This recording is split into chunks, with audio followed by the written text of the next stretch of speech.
we're really pleased to have Rinos Vakis here from the World Bank to talk about cash transfers, behavioral changes, and cognitive development in early childhood. This is evidence from an impact evaluation in Nicaragua, and I don't want to talk more about it because I should leave that to Rinos. He works generally on poverty reduction, inequality, and the design and execution of impact evaluations in the Latin American, Caribbean region. So thanks for coming. Before I give up the floor, I want to just mention Shireen Joshi from Georgetown will be coming in to discuss the paper. She'll be here. And then during after we have her comments, let's have when we do the question and answer period, we'll leave ample time for discussion. I'd really appreciate it if you can wait for the mic to come around, so that there are a couple people who are watching online, and we'd like to just make sure that they can hear the questions. So without further ado, I'm going to turn the podium over to Rinos, and thanks again for coming.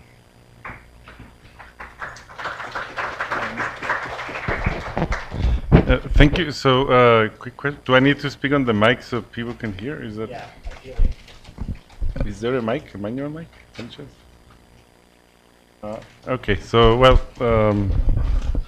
as we're waiting for the mic, I want to thank Alan and IFPRI for this, and 3ie for the invitation. I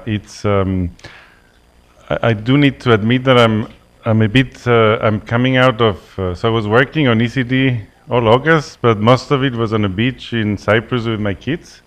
So I'm a little bit hazy, so you have to kind of apologize for my lack of memory, but and bad presentation skills. But it's sort of exciting talking about this work, because it's something we started quite a number of years ago, and it's finally we're at this moment that we're sort of understanding kind of not only what happened in the short term, but also what is happening in the long term, or in the medium term at least. So this work is with Karen McClure from Paris School of Economics and Norbert Shadi from the IDB.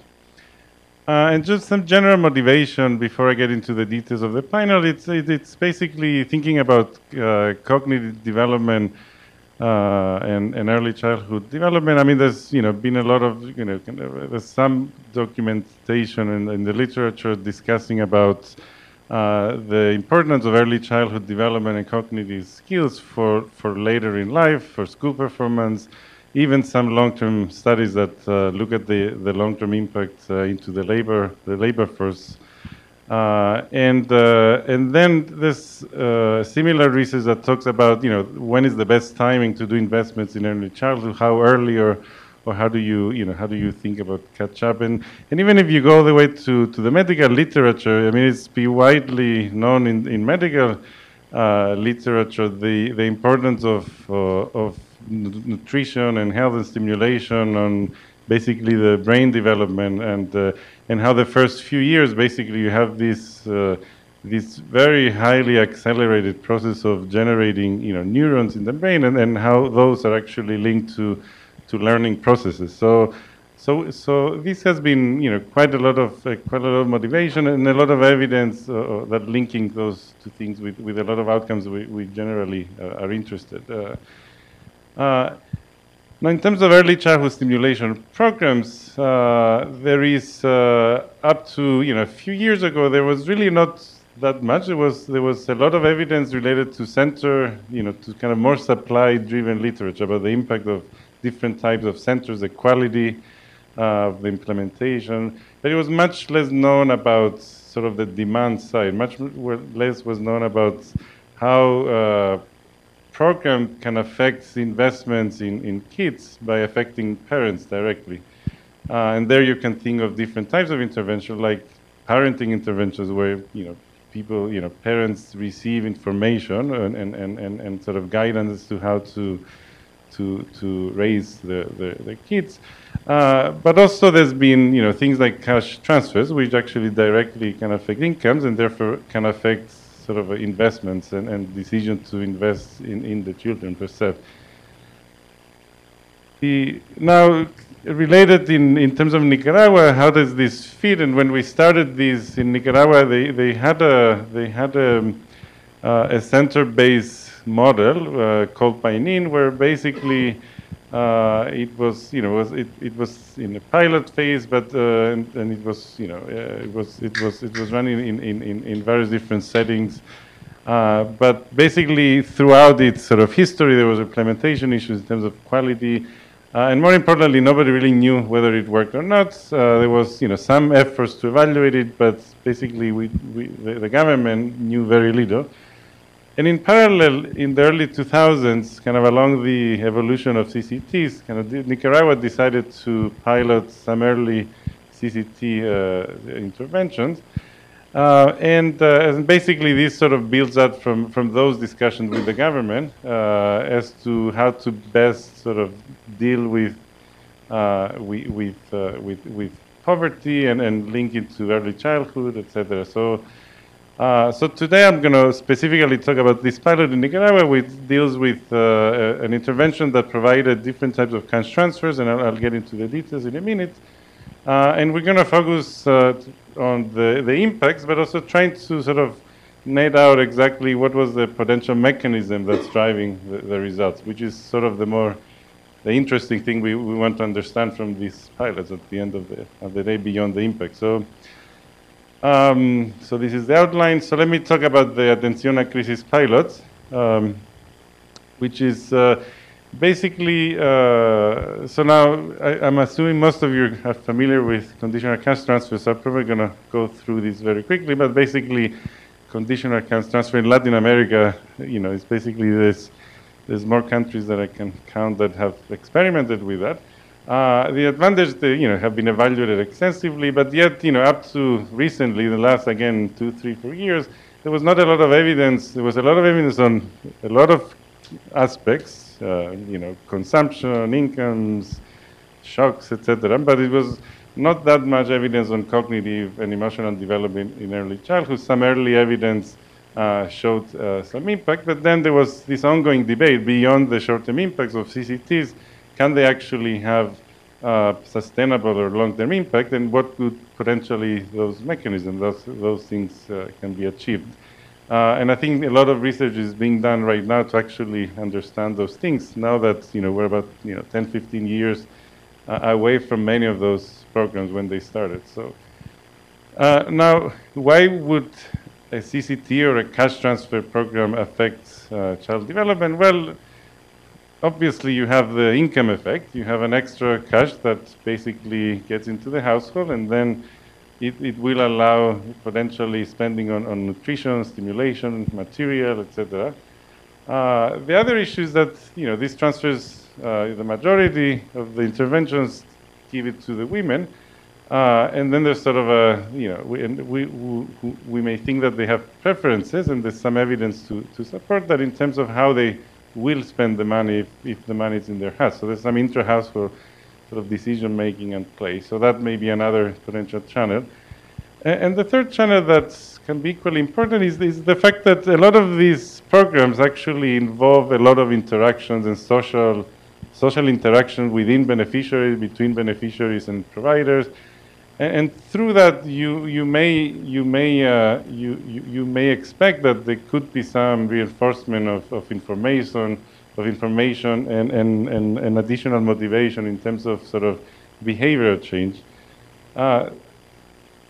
Now, coming back to Nicaragua, just to set a little bit the context, this was requested, the intervention was, the pilot was requested by the Ministry of Family, which is sort of the safety nets ministry in Nicaragua.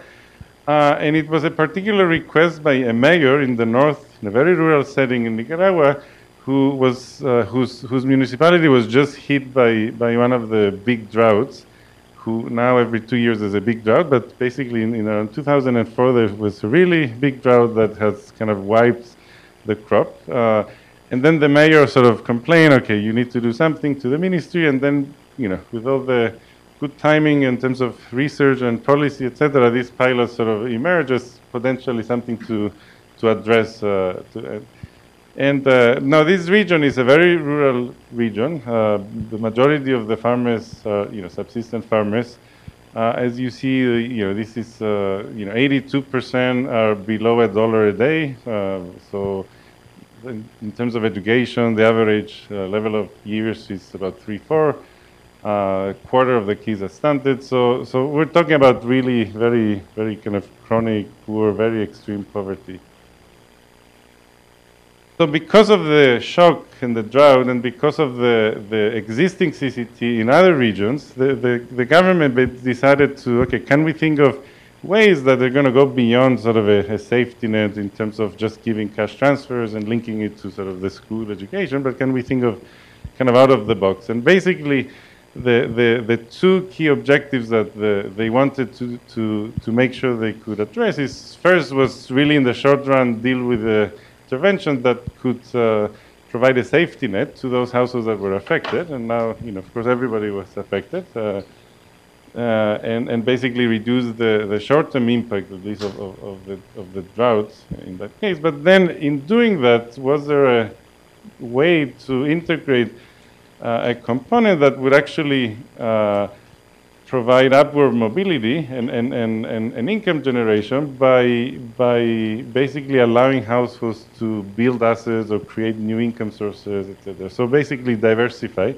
and provide them an income source. So it was kind of these two components that led to sort of the design of the intervention. And basically the intervention therefore involved kind of two sets of benefits to eligible households. There was on one hand, everybody received a traditional CCT in the way that, you're kind of used to think about it, kind of a monthly transfer, conditional on, school outcomes and conditional on health checkups. But then some people, because, and partly some people in terms of, so the pilot could be evaluated, in addition to the CCT, also received something that would allow them in practice develop new income sources. Some people, that meant they received a vocational training, so they basically it was a grant to go find any training related to kind of non-agricultural skills, carpenter, to learn how to be seamstress, etc. And then another group received a lump sum amount and technical assistance to develop a business plan and actually kind of either expand or create a new business source. Again, the rule had to be, it had to be something non-agricultural, so it could not be linked to any crop, any activity. Now, just to keep up with sort of the design of the CCT that was in place, and just kind of from logistic point of view, even though this went into a completely new region, basically the decisions was that, the women would be again the beneficiaries. So the cash payments to the mothers, which amounted to about 18% of median household, which is it's somewhere in between the range, if you see kind of Latin America at least, the range of transfers. But you can see, because there were all these components, there was technical assistance, there was a lot of events, there was kind of the system was created in such a way that there was also a lot of heavy social marketing and a lot of design, which facilitated a lot of group dynamics. And even though I'm not going to talk about it today, in another piece, we actually find that this could have been a channel that created, sort of reinforced a lot of the behavioral change that we think are also maybe driving some of these results. I'll show you today. So this is a payment day, so you see it's busy. Now this is beneficiary of the training package in the middle with the family. These are different examples of small businesses that were developed. And these are the types of things that I eat when we do field work, like nice cookies, fresh. Fortunately, I think I got sick right after these pictures. Okay, now an evaluation. So basically, now there's 3 treatment arms. The way we did the randomization, first we randomized things at the community level. There were 106 communities. We first randomized 56 treatment communities and 50 control communities. We did it by matching communities in pairs using meteorological and agronomical information we had. So but basically were contiguous pairs of communities. So we sort of also make sure we are more efficient in the distribution of the control and treatment communities. And now within treatment communities, once the program arrived to announce the program, and after the baseline that we knew who was eligible, there was a lottery. Basically, everybody showed up in the lottery, and they would pick up, a color, one of 3 colors, and depending on that color, they would be randomly assigned to one of the 3 treatment arms. What I'm going to be calling from now on, like the basic, the training, or the lump sum. So the basic is just CCT, the training is CCT plus training, and the lump sum is the CCT plus the lump sum cash to develop a business. I won't show you, but you should trust me that the actual randomization worked very well. We don't have any issues. This is a picture of a mayor in the ministry. Basically, that flat piece of paper is a pair. On one side has one community and on another, and he just sort of threw it in the air, and it's like a coin, and then the community that shows up, it's the treatment community, and on the bottom and that's sort of important because here you have all the sorry, so we did this in 6 municipalities, and so these are the 6 mayors.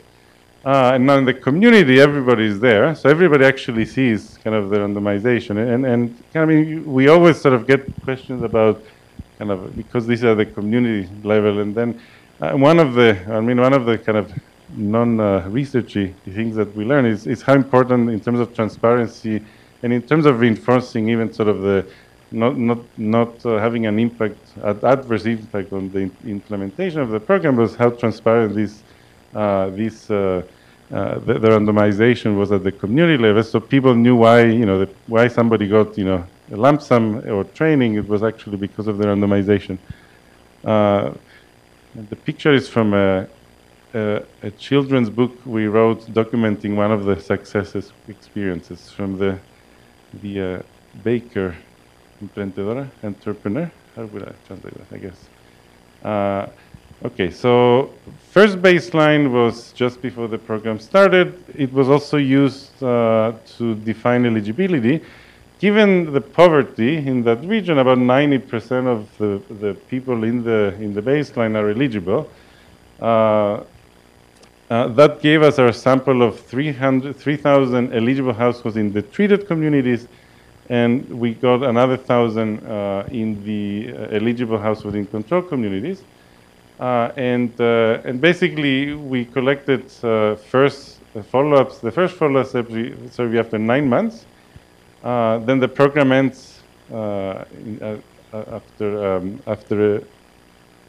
after a year, and then the second follow-up, we went back 2 years on average after the program ended. So today I'll show you results in the short run, what happened at 9 months, and then I'll tell you what happened after 2 years once completely nothing was there anymore. So 2 years after the program ended.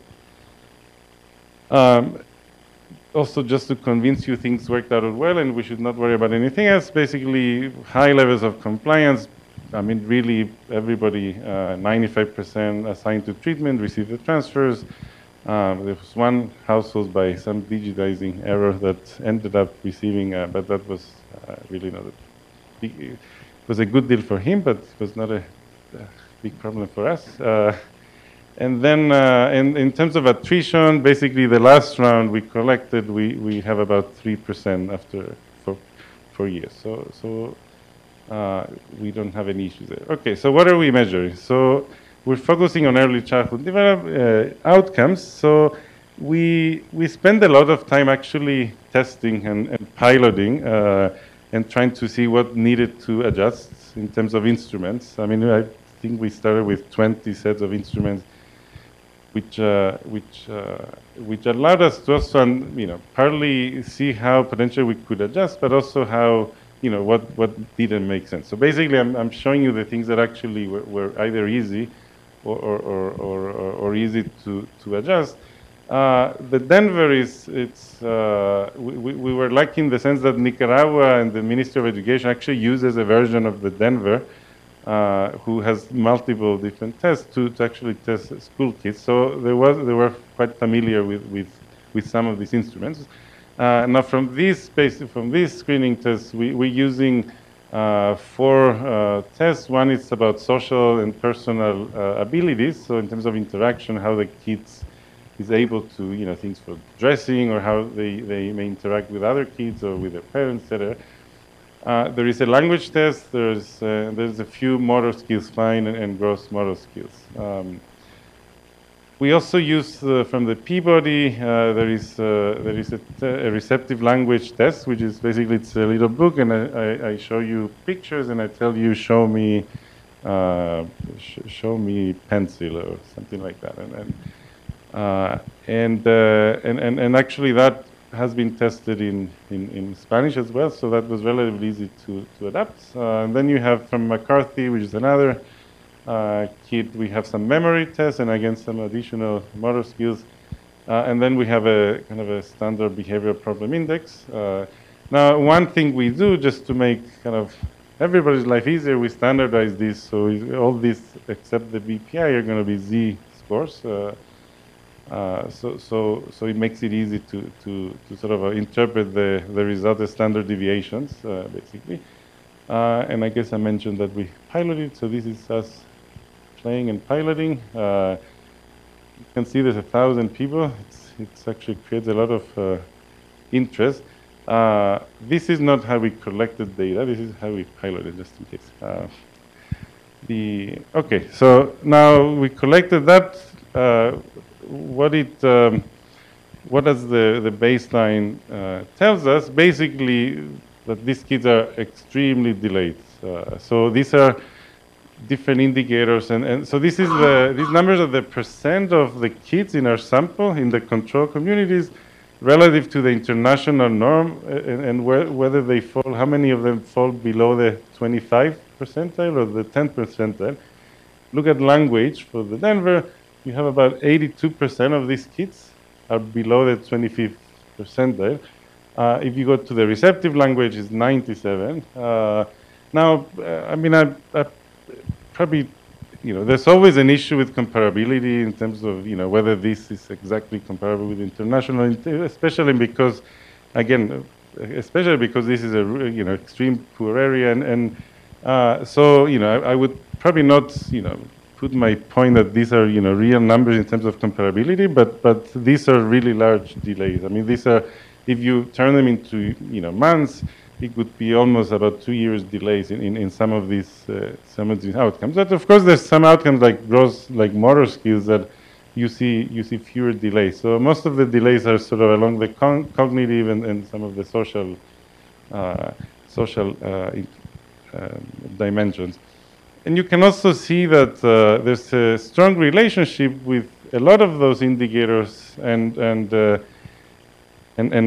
consumption and wealth. So you see that as some of these kids are from families that are richer, they actually do better. So there is a steep socioeconomic gradient related to a number of those outcomes, which in a way it's sort of it suggests that there could be a potential for cash transfer to actually improve some of these outcomes. So I think this is a summary of what I just said. So, okay, so what happened? You see that? Oh, okay.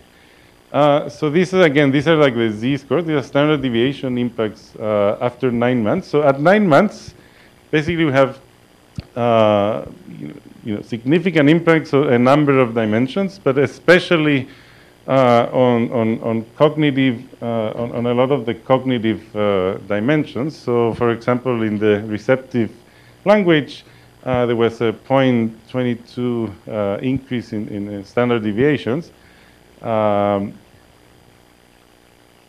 Similarly, for memory, there was an increase of 0.15 in standard deviation, and less on some of the motor and some of the motor skills, etc. Now, one thing that you can also do, you can think of, okay, these are specific tests. We can also look at families of outcomes, and it's actually, you can think that it's a little bit more informative in the sense that, some of those impacts, are dealing with a specific dimension. Yes?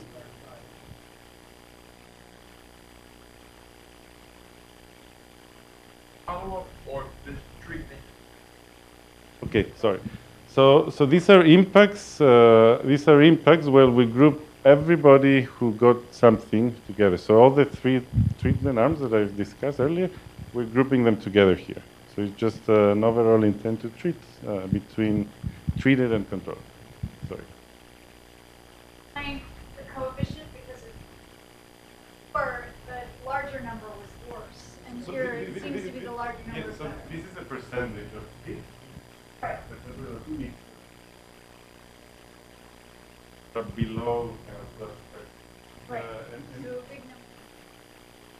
big number is bad. And this is impact. So this is the difference in the test, in the standardized test score, in this case of the language test, between treated households and treated kids and control kids. Right, so and those are test scores, not yes, standardized what test you were scores. measuring Yes, sorry. This is where my vacation comes into play. before. So basically, kids in treated communities have an average of 0.23 standard deviation higher test scores on receptive language. Now we do so this is telling you a similar thing, but we basically all we do here, we just group outcomes. So basically, if you wanted to look all the outcomes we have together, and we find that there's an impact of 0.9 standard deviations, and then we group the cognitive and the socio-emotional and the health and motor differently, and then we find that a lot of these results are really driven by what seem to be the highest delays, which is the cognitive and socio-emotional outcomes. Okay, so then we go back 2 years later. The program has stopped, and we do the same thing, and we add a couple of other tests, but then basically, so the first row is exactly the row I just showed you. So the second row is actually the results for 2008. And as you can see, a lot of, if not all of the results remained, even though their coefficients are lower, but the results are still, if modest, but they're significant, especially, again, in those, in language, in memory, in the socio-emotional. So in other words, even when after the program ended, the impacts of the program have sustained, even though have dissipated a little bit, but they still remain significant. So, and this is again the same thing comparing. Now, if you compare the families of outcomes, in fact, you sort of almost convince yourself that actually that's very limited, even the fade out of the impact. If you compare, kind of the coefficient of the overall outcomes, you have 0.08 standard deviations in 2006, and it's about the same for 2008. And then again, in 2008, you have a little bit. It's a little smaller the impact, but it's quite significant, and it's close. So we do a million little checks to make sure our samples and combinations, and when we drop this or that, and basically with any of these tests, of course, you're going to have different populations that are going to take it or take this. So we do a lot of tests to see if anything really driving the results, and we really don't find anything suspicious or worrisome. So where are we now? So basically, we find significant program effects on language and personal social skills.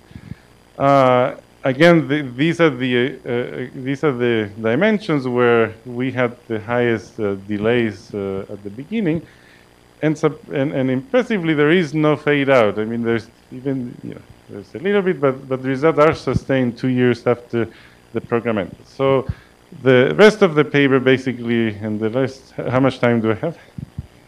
Okay, great. So we tried to basically understand what could be potentially those mechanisms, and we sort of think of it in two ways. One, obviously, this is it's a cash transfer. It gives a lot of cash relatively for the incomes that these families have. So we want to understand how is that income is used. So is it just an income effect that's driving the result, or is it something else? So we're going to do a couple of things, and one is going to play a little bit with the design of the pilot and the evaluation, and the fact that we have 3 treatment arms, we can actually use that to understand whether it's a pure income effect that's driving the result or not.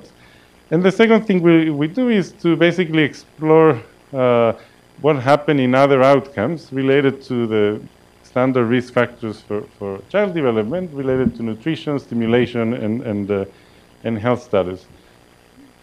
Now, is transfer, used like any other income? Well, money is fungible, so you can always sort of play around with it, but maybe it's not. Again, coming back to kind of the design of the interventions, women were the beneficiaries of this money. So again,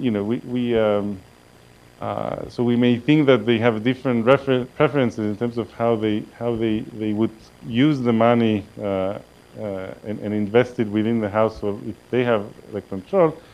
And again, the other angle is the social marketing of the program that could potentially reinforce sort of behavior in how the money can be used, or how the behavior can be changed. So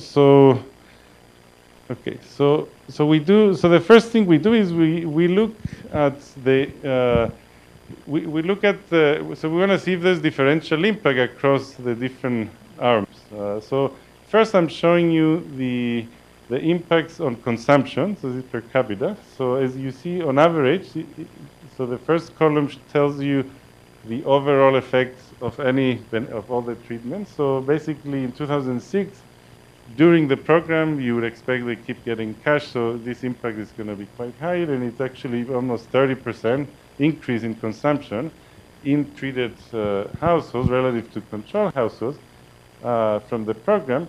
And that is actually, and then the next 3 columns show you the impacts for the basic, the training, and the lump sum payment treatment arm. And you can see that while they're all up there, around 30%, in fact, the lump sum payment. So the third, the group that received the lump sum in addition to the CCT to create a business actually have slightly, it's a significant impact in terms of consumption. Now, it's small, it's about 4 or 5 points. Now, what's really important is to know that in 2008, not only the overall effect is fading out much quicker. It's only 5% now, 2 years after the program. Only the good news is there's still impacts, and it's significant, but it's 5%. It's not 30 anymore. But it's entirely driven by this third group that received the income, the business grant, basically. So this allows us to basically understand and check whether if we find differential impact across these treatment arms, then potentially we can link it back to the fact that these income effects are different. And given the randomization, we can actually, rather simple, we just check the numbers. So all this, so this exercise we compare, basically it's a regression that only compares those who receive the income generation, the lump sum payment, versus those that receive the basic package. And as you can see, none of those impacts is significant. So in other ways, neither in 2006 and neither in 2008. So in other words, it's not the income that's driving, is the additional income that those that receive the lump sum payment, in a way, did not provide any additional impact in terms of the outcomes we observe. So it's not just an income effect. This is what it's saying. It's saying it's an impact effect, but it's probably other things as well. So what could those other things be? Well, we spent, so we have data on basically intermediate inputs. So we have a lot of data nutrition outcomes, information about practices in terms of stimulation in the household.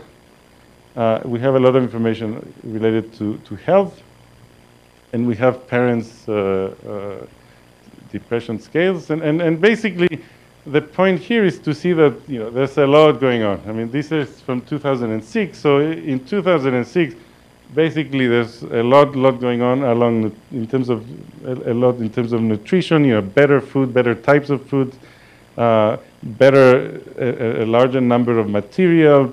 Kids were being read, more, and then even in terms of health, they were more likely to get vitamins, deworming pills, etc. And so again, we tried to kind of understand whether consumption can be actually driving that. So we did a couple of things. We actually look at those gradients to see if as consumption increases for some households, you see heterogeneous impacts. Another way to do it is to basically, this is the first column I showed you, and then the second column, just in the regression, controls for consumption, just to see if consumption and consumption squared, just to see if that picks up anything and affects the coefficients. And as you see, it really doesn't affect them much. I mean, the coefficients do change slightly. They become a bit smaller, but it's really not controlling for that. Is really not what's driving, again, the result. So again, kind of is not an income effect. This is what's sort of pointing. And then the last exercise we do is to compare the impacts with those with the basic package, where we know there was no impact in 2008. The original consumption impact has dissipated. And we compare them with the control group. And again, this is not picking up any differences in the overall result. Now, this comparison basically is saying that if it was driven by consumption, basically you would expect that these things would change. So what is the summary of that? So basically, we find that changes in most of the dimensions of risk factors for child development. So we find impacts in terms of food composition and a move towards basically foods that are higher in nutrition and proteins and fruits, etc.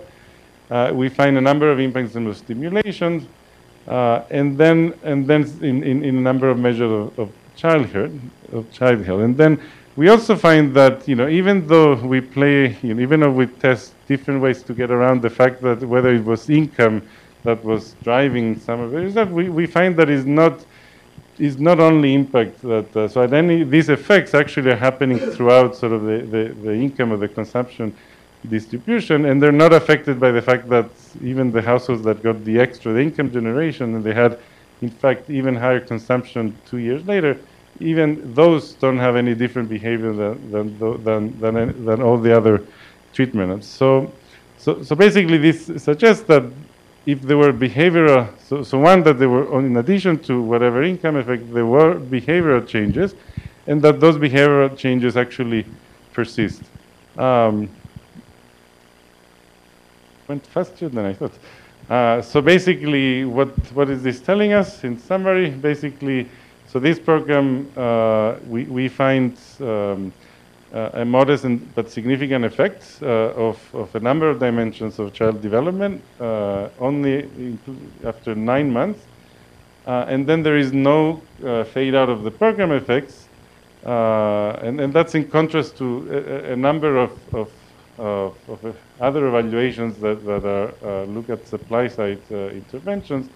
In our case, these impacts persist 2 years after the end of the pilot. And while